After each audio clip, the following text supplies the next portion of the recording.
ng ating Panginoon, tayo'y laging natitipon upang matutong magmahalan sa pag-ibig na nakamtan. Buhay ay inialay niya sa dakilang Diyos Ama upang atin ang makamtan. Buhay na walang hanggan sa piging ng ating Panginoon, tayo'y laging natitipon upang matutong magmahalan sa pag-ibig na nakamtan. Sa ngalan ng Ama at ng Anak at ng Espiritu Santo. Amen. Sumainyo ang Panginoon. At sumaiyo rin. Gunitain po natin ni San Ignacio ng Antioquia, obispo at martir, upang tayo maging marapat sa misang ito. Halina't magsisimula tayo para sa ating mga kasalanan. Tayo pang lahat, inaamin ko sa makapangyarihang Diyos at sa inyo mga kapatid, na lubha akong nagkasala sa isip, sa salita at sa gawa, at sa aking pagkukulang. Kaya sinasamo ko sa mahal na Birheng Maria, sa lahat ng mga anghel at mga banal, at sa inyo mga kapatid, na ako'y panalangin sa Panginoong ating Diyos. Kaawaan tayo na mapagmahal na Diyos, patawarin sa ating mga sala, at patnubayan hanggang sa buhay na walang hanggan. Amen. Panginoon, kaawaan mo kami. Panginoon, kaawaan mo kami. Kristo, kaawaan mo kami. Kristo, kaawaan mo kami. Panginoon, kaawaan mo kami. Panginoon, kaawaan mo kami. Yumuko tayo at manalangin. Ama naming makapangyarihan, ang banal na katawang sambayanan mo ay yung binigyang kagandahan sa pagpapahayag ng pananampalataya ng mga martir mong mahal. Ang ipinagdiriwang ngayong pagtatampok sa pagpapakasakit ni San Ignacio, ang kadakilay dito nakamit, ay magpalakas nawa ng aming loob palagi sa bawat saglit sa pamamagitan ni Jesucristo, asama ng Espiritu Santo magpa sa walang hanggan. Amen.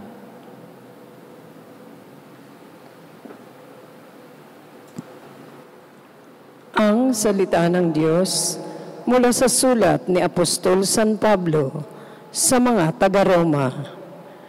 Mga kapatid, tungkol naman kay Abraham na ating ninuno, ano ang masasabi natin?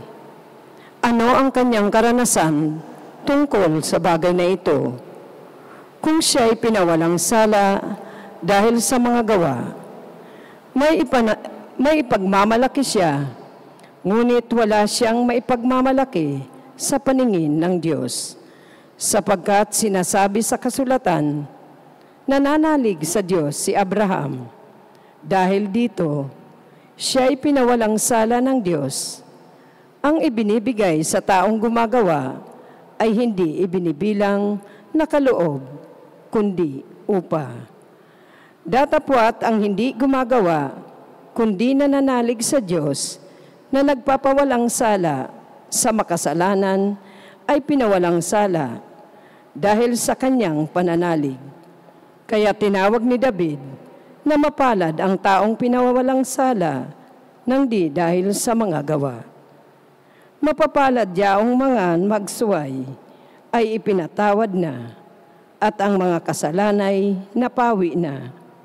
Mapalad ang tao na ang mga kasalanan ay nilimot ng Panginoon. Ang salita ng Diyos. Salamat sa Diyos. Sa iyong tulong at pagtubos, ako'y binigyan mong lugod. Sa iyong tulong at pagtubos, ako'y binigyan mong lugod.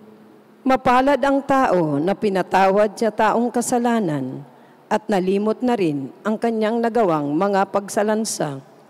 Mapalad ang tao sa harapan ng puon ay di naparatangan.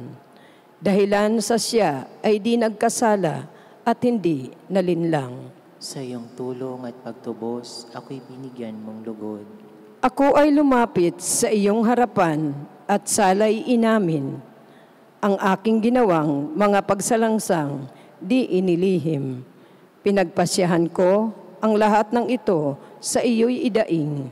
At aking natamo ang iyong pagpatawad sa sala kong angkin. Sa iyong tulong at pagtubos, ako'y binigyan mong lugod. Lahat ng matuwid at tapat sa puon, magalak ng lubos. Dahil sa natamo nilang kabutihan kaloob ng Diyos, sumigaw sa galak ang lahat ng tao, sa Kanya'y sumunod. Sa iyong tulong at pagtubos, ako'y binigyan mong lugod.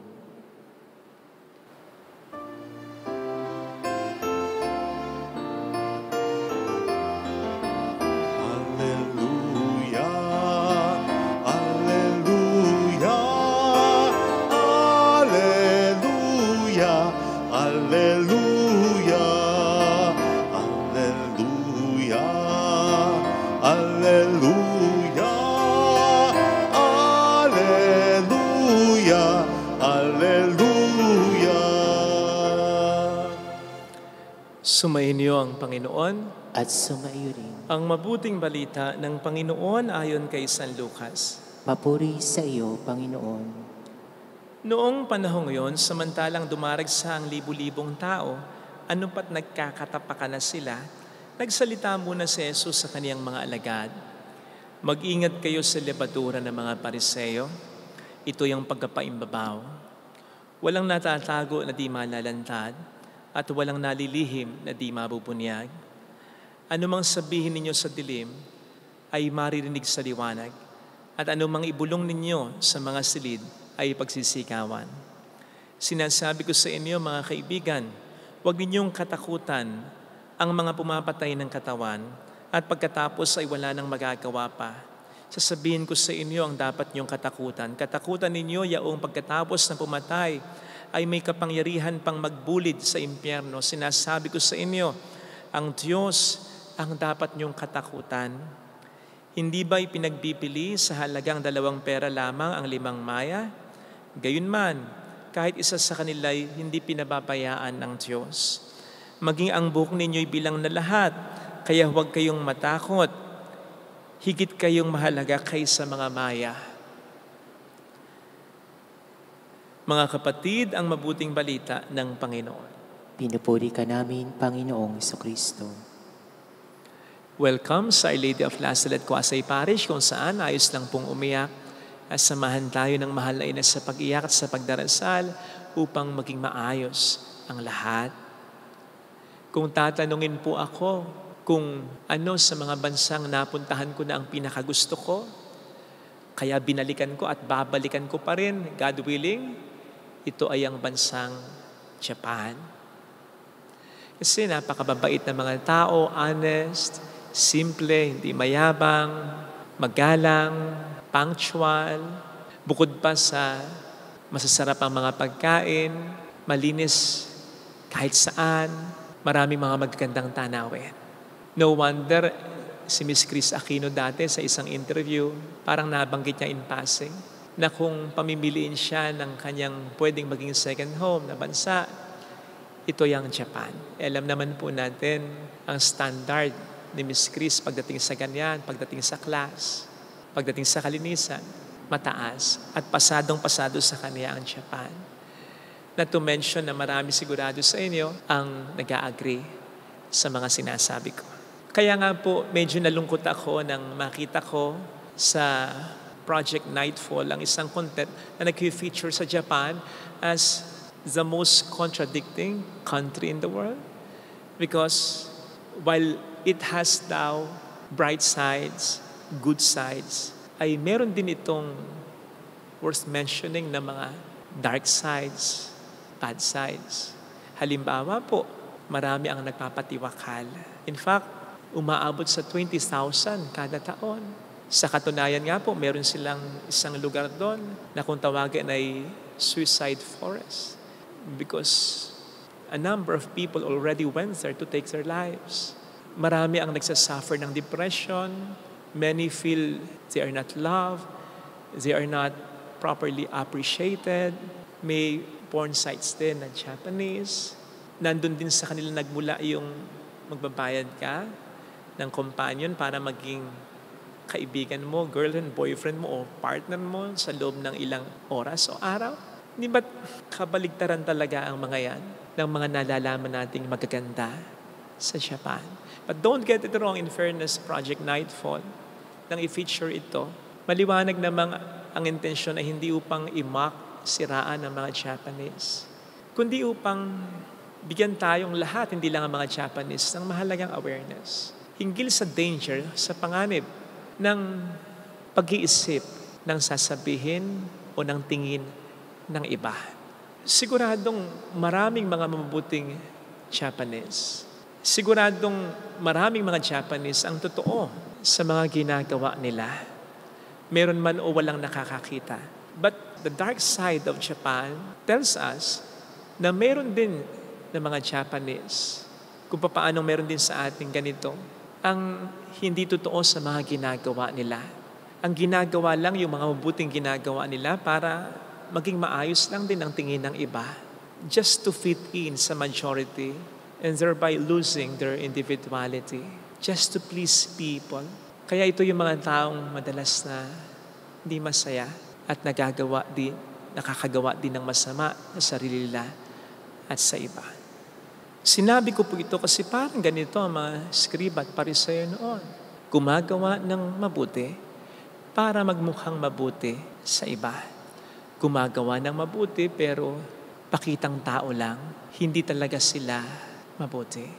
Kaya hindi nakapagtataka na marami sa kanila ang hindi masaya. Puro reklamo. Yan, di ba? At nakapagsasalita din sila ng masama, lalo na sa iba. Ito ngayon ang dapat nating iwasan, ang maging people pleaser sa paggawa natin ng kabutihan. Kaya nga ang sabi sa Ebanghelyo, huwag nating katakutan ang sino man manapa ang Diyos ang ating katakutan. In other words, let us always please God and not man. Para ang ating mga ginagawang mabuti ay hindi maging pakitang tao, kundi maging pakitang Diyos lamang. Sa gayon, hindi lamang tayo magiging tunay na masaya, magiging mabuti rin tayo sa mata ng Diyos at hindi lamang sa mata ng iba. Tayo pa naman pong mga Katoliko, marami tayong mga ritual, marami tayong mga gawaing pangkabanalan. Kaya magandang reminder ito sa atin ng Panginoon dahil mas malaki ang tukso para sa atin na mag-pretend na mabuti dahil sa mga ginagawa natin at hindi dahil sa ang Panginoon ay tunay na nasa sa puso natin. Alam po ninyo, kumpara sa mga Japanese, mas pwede nating maranasan ito, yung tayo maging tunay na masaya at maging mabuting tao talaga sapagkat naniniwala tayo kay Kristo. Kay Kristo na siyang bukal ng kaligayahan at pinaka pwedeng maging dahilan ng ating kabutihan. Ang problema, naniniwala lamang tayo kay Kristo pero wala talaga siya sa puso natin. Kaya hindi talaga natin siya sinusundan, hindi natin siya talaga tinutularan at hindi natin talaga pinapahalaga ng mga pinapahalagan niya. Therefore, kung hindi siya, edi sino o ano ang ating sinusundan, tinutularan at pinapahalagahan? Edi ang tao, edi ang mundo. And then magtataka tayo kung bakit hindi tayo tunay na masaya at kung bakit hindi talaga tayo mabuting tao sa kaniyang mga mata. Sayang kung ang Japan ay may dark side pala. Sayang kung hindi nila ito magagawa ng paraan. Pero hindi kaya mas sayang tayo sapagkat nasa sa atin na mismo ang ating Panginoong Hesukristo. Sapagkat nasa sa atin na mismo ang tunay na makapagpapasaya sa atin at makapagpapabago. Kung bakit hindi ito nangyayari ay sapagkat hindi talaga natin pinapahalagahan si Kristo. Tingnan po sana natin ito, mga kapatid, kung ang ating mga buhay ba ay nakasentro sa Kanya at kung ang ating mga ginagawa ba ay nagmumula talaga sa ating pagkamahal sa Kanya at hindi upang makita, mapuri lang ng iba. Ito po ang ipagdasal nating biyaya sa ating banal na misa. Amen. Lagay natin ang ating kanang kamay sa tapat ng ating puso.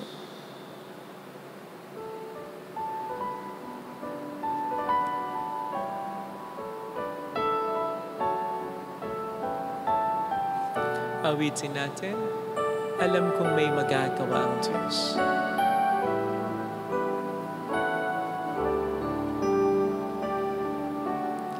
Alam kong may magagawa ang Diyos. Alam kong may magagawa ang Diyos. Alam kong may magagawa Walang imposible sa Kanya. ang Diyos. Kung ako'y magtatapat, Kung ako'y magtatapat sa Kanya'y maglilingkod, sa Kanya'y maglilingkod. alam kong may magagawa ang Alam Diyos. kong may magagawa ang Diyos. Alam kong diringgin ng Diyos ang sabo, Alam kong di sapagkat mahal niya ako. ng Diyos ang samo ko. Alam kong diringgin ng Diyos ang sabo, Alam kong diringgin ng Diyos sapagkat anak ang niya. samo ko. Kung ako'y magtatapat, Kung ako'y magtatapat sa Kanya'y maglilingkod, sa Kanya'y maglilingkod. alam kong diringgin ng Diyos ang sabo. Diringgin ng Diyos ang samo ko. Pumikit tayo.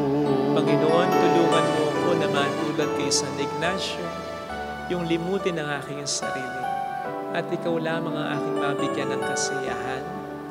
Tulungan mo po akong mapaglingkuran ka kahit na sa gitna ng mga pinagdaraanan ng mga problema, kahit na walang makapuri, walang makaalala, walang makaganti sa ginagawang kabutihan. Tulungan mo kung ikaw ang maging sentro ng buhay ko, na sa iyo ko lamang hanapin ang kaligayahan na hinahanap ko. Tulungan mo ko, Panginoon, na mahalin ka ng buong buo. Tulungan mo ko. Alleluia! Alleluia. Purihin ang Diyos. Alleluia. Alleluia! Pasalamatan sa iyo. Siya ay muling babalik sa atin. Hindi niya tayo iiwan. Hindi niya tayo mababayaan. Sa atin. Alleluia! Purihin ang Diyos. Alleluia! Sa takdang panahon, babalik ang Panginoon upang tayo ay kunin. Tapat siya sa kanyang mga ay sabihin mo sa sarili mo, mayroong magandang mangyayari sa mayroon higit pa sa inaasahan, sapagkat mahal ka ng Diyos na kalata. Kung lalapit ka kay Jesus, maaaring matagal, maaaring maging mahirap, pero magiging maayos din ang lahat. Mayroong magandang mangyayari sa iyo.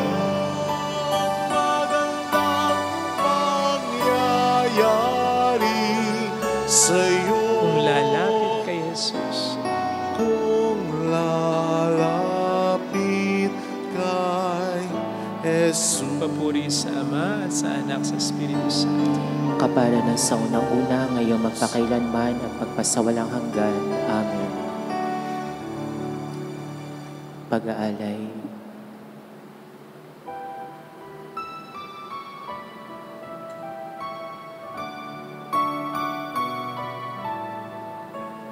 O Diyos, narito ang tanging alay ko, at sa kamay mo inihandog ko. Alak at tinapay aming pinagpaguran, maging aming buhay tanging sa'yo lamang, tanging sa'yo lamang. Ang tinapay na ito, sana ay basbasan mo, upang ang buhay na ganap ay kamtin ko.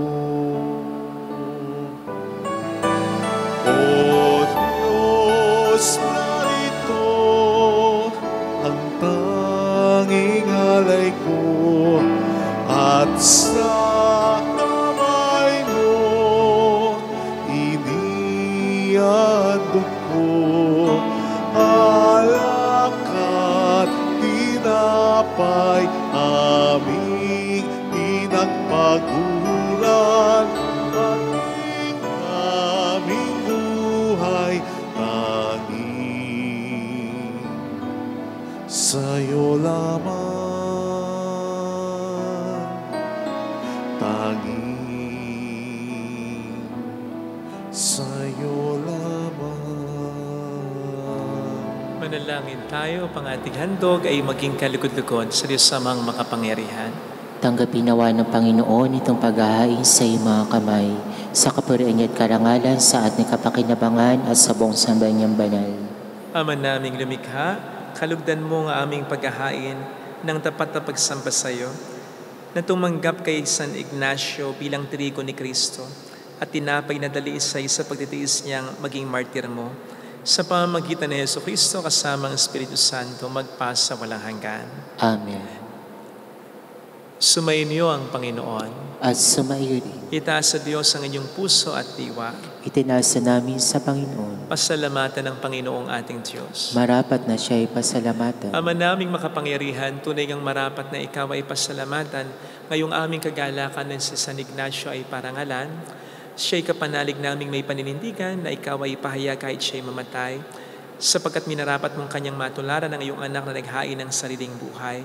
Tulad ng naganap sa iyong anak, ang dugo ng mga martira ay dumalak, hindi dahil sa katatagang likas, kundi dahil sa iyong bigay na lakas. Kaya kaisa ng mga anghel na nagsisiawit ng papuri sa iyo ng walang humpay sa kalangitan, kami nagbubunyi sa iyong kadakilaan. Santo, Santo, Santo, Panginoong Diyos ng mga hukbo, napupuno ang langit at lupa ng kadakilaan mo. Hosana sa kaitaasan, pinagpala ang naparirito sa ngalan ng Panginoon. Hosana sa kaitaasan. Ama naming banal, ikaw ang bukhal ng tanang kabanalan. Kaya't sa pamamagitan ng iyong Espiritu, gawin mong banal ang mga kaloob na ito, upang para sa amin ay maging katawan at dugo ng iyong anak, na aming Panginoong Jesucristo. Bago niya pinagtiis ang kusang loob na maging handog, ginawa ka niya ang tinapay, pinasalamatan ka niya, pinagati-hati niya iyon, niabot sa kaniyang mga alagad at sinabi, tanggapin ninyong lahat ito at kanin, ito ang aking katawan na iahandog para sa inyo.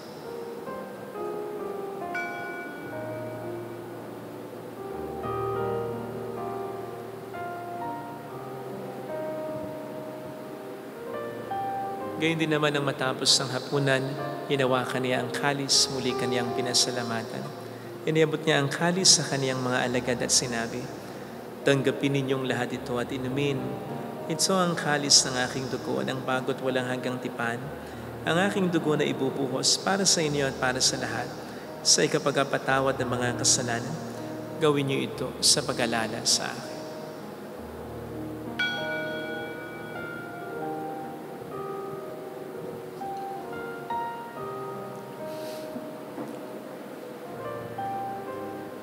Ipagbunyi natin ang misteryo ng ating pananampalataya. Si Kristo'y namatay, si Kristo'y nabuhay, si Kristo'y babalik sa wakas ng panahon. Ama, ginagawa namin ngayon ang pag-alaala sa pagkamatay at muling pagkabuhay ng iyong anak, kaya inialay namin sa iyong tinapay ng buhay at ang kalis ng kaligtasan. Kami nagpapasalamat dahil kami iyong minarapat na tumayo sa harap mo para maglingkod sa iyo. Sinasamo namin kami na magsasalo sa katawan at dugo ni Kristo ay mabuklod sa pagkakaisa sa pamamagitan ng Espiritu Santo. Amalingapin mo ang iyong simbahang laganap sa buong daigdig. Puspusin mo kami sa pag-ibig kay San Leon na aming Papa at Tenis na aming Obispo at ang Tanang Kaparean. Alalahanin mo mga kapatid naming nahimlay na may pag-asang sila'y muling mabubuhay. Kaawaan mo sila at patuloyin sa iyong kaliwanagan. Kaawaan mo at pagkingtapatin kaming lahat na makasalo sa iyong buhay na walang wakas. Kaysa ang mahal na birhen ng Lazaret, ang ina ng Diyos, Isanuse ang kabiyak ng kanyang puso, San Ignacio, lahat ng mga banal na namuhay dito sa daigdig ng kalugod-lugod sa iyo, may pagdiwang naman namin ang pagpupuri sa ikararangal mo sa pamamagitan ng iyong anak na aming Panginoong Jesucristo. Sa pamamagitan ni Kristo, kasama niya at sa Kanya, ang lahat ng parangal papuri ay sa iyo, Diyos amang makapangyarihan, kasamang Espiritu Santo, magpasawalang hanggan.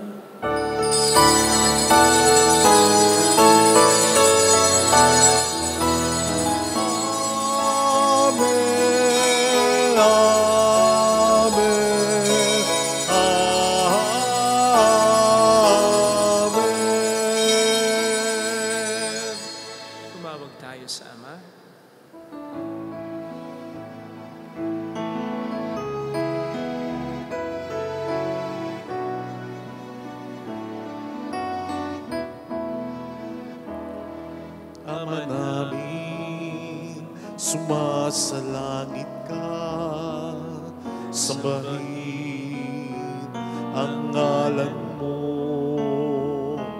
mapasamin ang kaharian mo, sundin ang loob mo dito sa lupa para nang sa langit. Bigyan mo kami ng aming kakanin sa araw-araw at patawarin mo kami sa aming mga sala para ng pagpapatawad namin sa nagkakasala sa amin.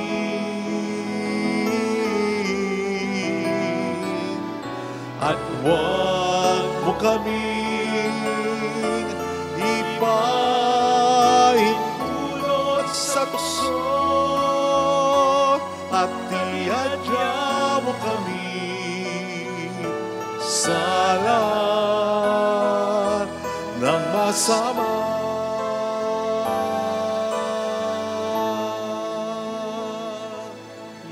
Kami adya sa lahat ng masama, pagkalooban ng kapayapaan na araw-araw, iligtas sa kasalanan sa mga seryosong karamdaman, samantalang aming pinaghahandaan ang dakilang araw ng pagpapahayag ng tagapagligtas namin sa Jesucristo. Sapagkat iyong kaharian, ang kapangyarihan at ang kapurian magpakailanman. Amen. Panginoong Jesucristo, sinabi mo noon, sinasabi mo rin sa amin ngayon, kapayapaan ang iniiwan ko sa inyo, ang aking kapayapaan ang binibigay ko.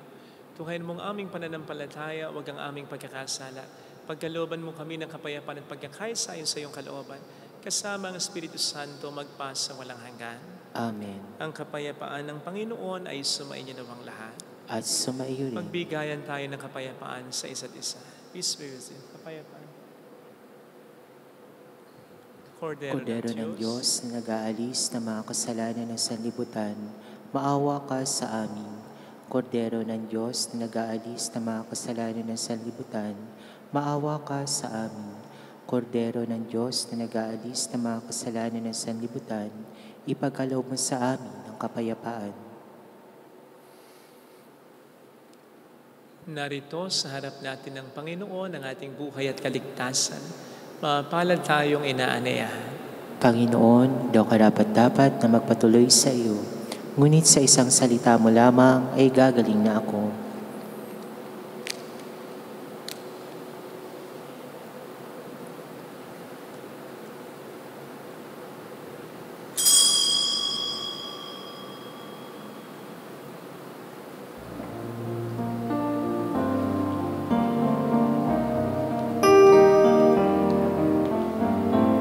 Panalangin para sa espiritual na pakikinabang. Panginoong Hesus, ako ay naniniwala na ikaw ay nasa kabanal-banalang sakramento. Iniibig kita ng higit sa lahat at ninanasa kong tanggapin ka sa aking kaluluwa. Sapagkat sa mga sandaling ito, hindi kita matatanggap sa sakramento. Tumuloy ka sa espiritu sa aking puso. Niyayakap kita na parabang naririto ka na. Inaalay ko ng buong buo ang aking sarili sa iyo. Huwag mong hayaang mawalay ako sa iyo. Amen. Nagbago ang lahat sa buhay ko. Bagong ligaya ang nadarama, bagong pag-asa ang nakikita.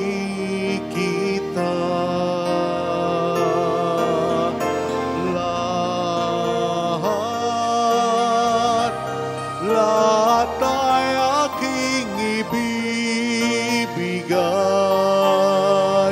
ibibigay pati aking buhay upang purihin siya.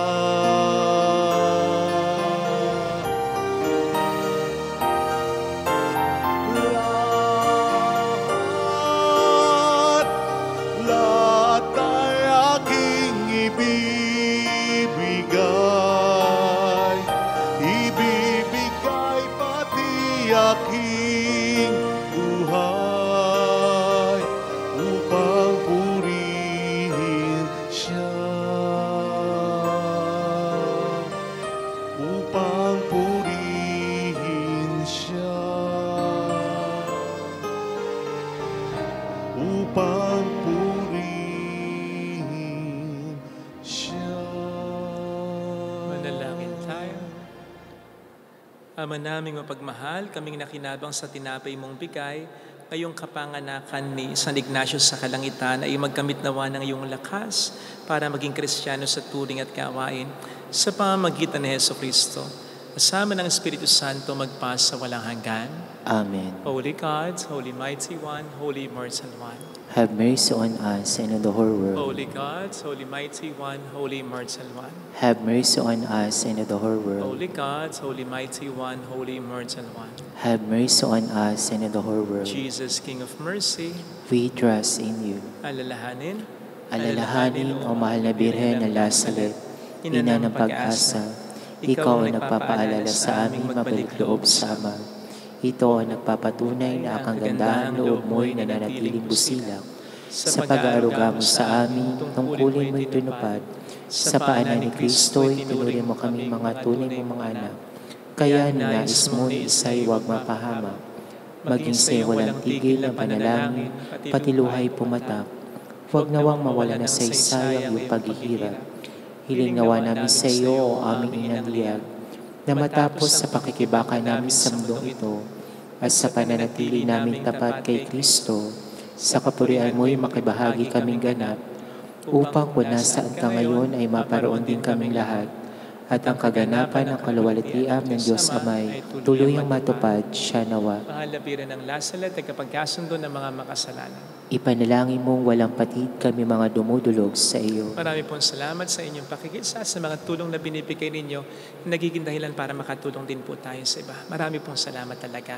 Sumainyo ang Panginoon, At sumaiyo rin. palain kayo kasama ng ating pamilya na mapagmahal na Diyos, ng Ama at ng Anak ng Espiritu Santo. Amen. Umayo tayo sa kapayapaan ni Kristo. Salamat sa Diyos. Thank you rin po.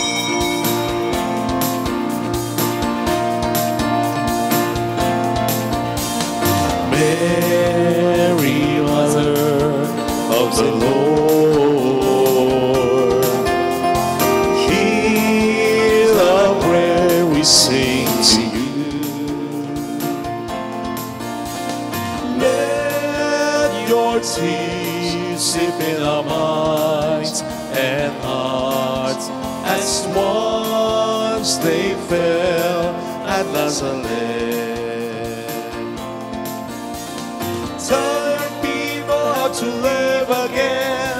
Tell your people how to sing again. Tell your people how to dance again. Tell your people how to pray again. Mary, Mother of the Lord, hear the prayer we sing to you.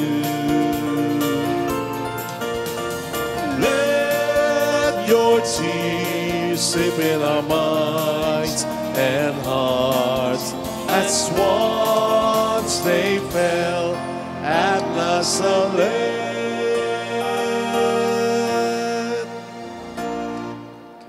you.